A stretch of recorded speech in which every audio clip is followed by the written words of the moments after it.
안녕하세요. 4월 15일 금요일 말씀의 실제 같이 읽겠습니다.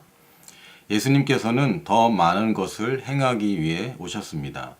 모든 일을 그의 뜻이 결정대로 일하시는 이의 계획을 따라 우리가 예정을 입어 그 안에서 기업이 되었으니. 어떤 사람들은 예수님께서 이 땅에 오신 실제 목적과 일치하지 않게 예수님과 복음에 대하여 생각합니다.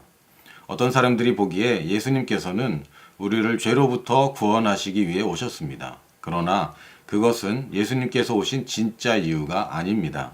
그렇습니다. 예수님께서는 죄로부터 우리를 구원하셨지만 그보다 훨씬 더 많은 것을 위해 오셨습니다. 몇몇 사람들은 단지 예수님께서 우리를 사탄과 어두움의 세력들로부터 해방시키기 위해 오셨다고 알고 있습니다. 다시 말하지만 그것은 예수님께서 오신 이유가 아닙니다. 어떻게 예수님께서 우리를 단지 죄와 사탄으로부터 구원하시기 위해서 오시고 사셨으며 죽으셨겠습니까? 그분은 훨씬 더 많은 것을 하시기 위해 오셨습니다. 맞습니다. 그분께서는 우리를 죄로부터 구원하셨습니다. 그분께서는 우리를 마귀로부터 구출하셨고 세상의 악으로부터 구출하셨습니다. 그러나 그 모든 것들은 목적을 위한 수단들이었습니다. 성경은 말씀합니다. 하나님께서는 우리 조상들에게 주시기로 맹세하신 그 땅을 우리에게 주어 들어가게 하시려고 우리를 거기로부터 끌어내셨습니다. 앞서 말한 구절에서 주목해야 할 중요한 세 가지 요점들이 있습니다. 첫째는 그분께서 우리를 끌어내셨다는 것이고, 둘째는 그분께서 우리를 끌어내신 이유는 우리로 하여금 들어가게 하시기 위함이라는 것입니다. 셋째로 그분께서 그렇게 하신 궁극적인 목적은 그 땅을 우리에게 주시기 위함이었습니다. 전체적인 의도는 우리를 끌어내는 것이 아니었습니다. 그분은 우리가 마귀로부터 탈출할 수 있게 하기 위해 구원하신 것이 아니라 단 하나의 목적, 즉 그리스도 안에서의 우리의 자리, 그리스도 안에 있는 우리의 유업으로 들어가게 하기 위해서였습니다. 하나님께서 이스라엘 백성들을 이집트에서 탈출시키셨습니다. 그러나 탈출은 목적은 아니었습니다. 이스라엘 백성들이 가나안 땅에서 하나님이 주신 축복의 유산을 받기 위해서는 당연히 애굽에서 나와야 되는 것이죠. 사람들이 그것을 이해하지 못하고 탈출한 그 사람들이 광야에서 죽기로 결정했습니다. 그것은 하나님의 뜻이 아니었습니다. 하나님은 광야에서 죽도록 그들을 구출해낸 것이 아닙니다. 그들에게 가나안 땅에 들어가도록, 그리고 그 가나안 땅에서 충분한 하나님의 유업을 누리도록 그들을 탈출시킨 것입니다. 우리의 구원도 마찬가지입니다. 우리가 단지 죄에서, 저주에서, 사탄의 지배 아래에서 벗어나는 것은 하나님의 큰 구속 계획의 첫 시작일 뿐이지 그것은 완성된 목적은 아닙니다. 그것을 통해서 우리는 이제 새로운 삶을 살게 되었고, 새로운 생명과 새로운 본성을 부여받아 새로운 권리와 권세를 부여받아 이 땅에서 왕노릇하며 하나님께서 주신 그 일을 행하며 살 수 있게 된 것입니다. 사도행전 26장 18절에서 사도 바울은 주 예수 그리스도께서 그를 어떻게 이방인들에게 보내셨는지에 대해 이야기했습니다. 그 눈을 뜨게 하여 어둠에서 빛으로, 사탄의 권세에서 하나님께로 돌아오게 하고 죄사함과 나를 믿어 거룩하게 된 무리 가운데서 기업을 얻게 하리라 하더이다.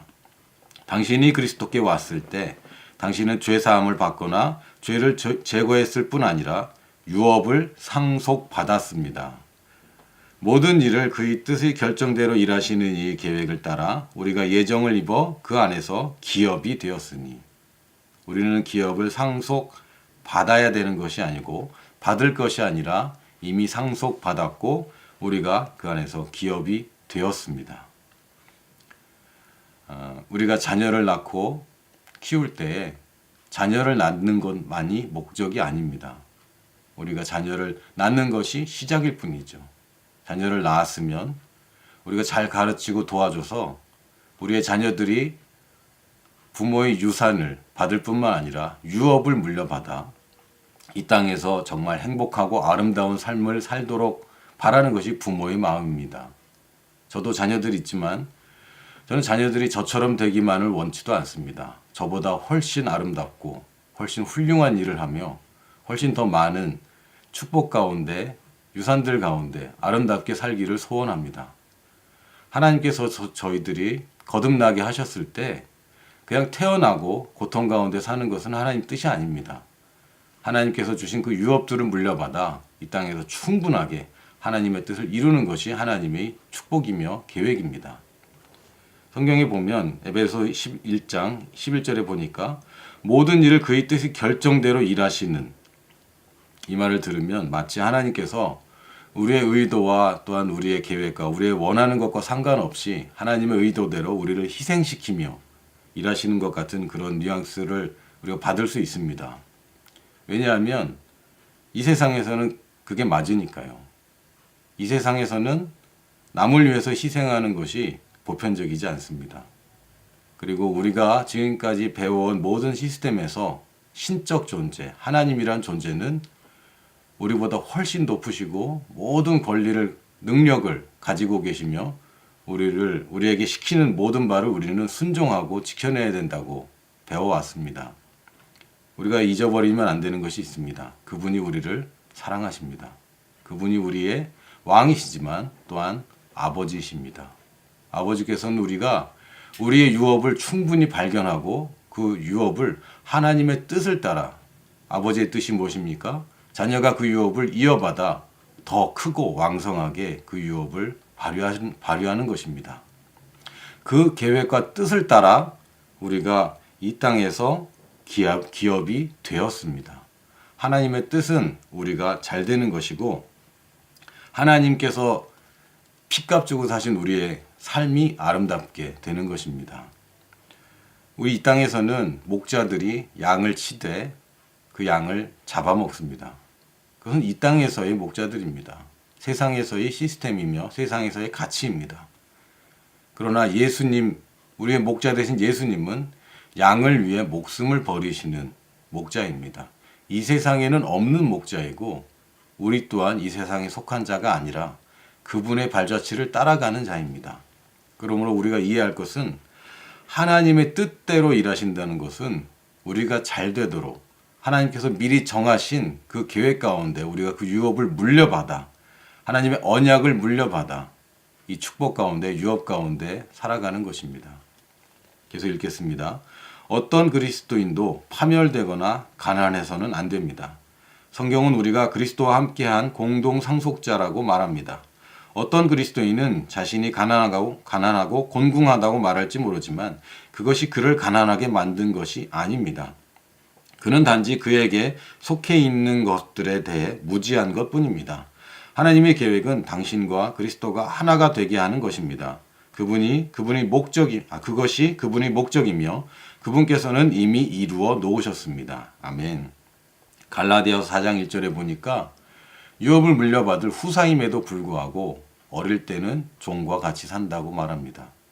우리가 누구이고 무엇을 가졌고 어떤 목적으로 이 땅에 어떻게 살 수 있는지를 모른다면 구약시대의 종들과 똑같이 살 수도 있습니다. 그러나 그것은 하나님이 뜻의 결정대로 일하시는 이의 계획을 따라 우리가 사는 것은 아닙니다.